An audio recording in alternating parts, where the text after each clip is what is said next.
समस्त praise the Lord. आज जीवंत प्रतिज्ञायुक्त वाक्य मान देखिजा लूक 3 तार 8।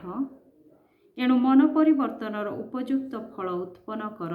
पुणी अब्राहम तो आम्भमान पिता मने मने सुधा एपरी कह नाही, कारण मु तुम्भमान कहूँ ईश्वर ए पथर गुड़ाक अब्राहम निमंते संतान उत्पन्न करि पारंती। Praise the Lord. आज आम अनेक दिन प्रभु को जानिछु, अनेक वर्षर परमेश्वर शिक्षा शुणुअछु। आमानकर पूर्वपुरुष परमेश्वर को जानी ये भ्रांत शिक्षार आम रहा नहीं, किंतु प्रभु वाक्य लिखा जाए आमाने मन परिवर्तन करी उपयुक्त फल उत्पन्न करिबा। कारण जो वृक्ष जदि फल न फले परमेश्वर वाक्य लिखा जाए तार ନରେ आउ एबे सुधा गछ गुड़िक मूल कुहाड़ी लगी अच्छी। अतएव जेकोसी गछ भल फल न फले ताहा हणा जाए निआरे पकाजिब।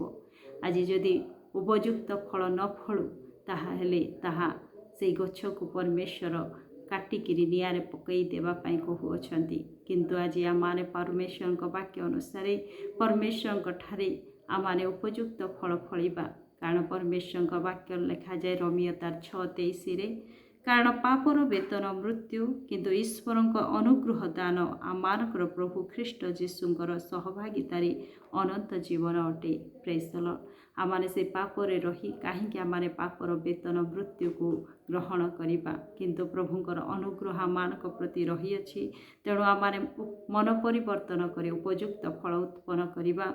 आ प्रभुंकर से अनुग्रह आमाने ताहांक सहभागितारे अनंत जीवन को प्राप्त हेबा। प्रभु ए वाक्य दे मते आपनको आशीर्वाद करंतु।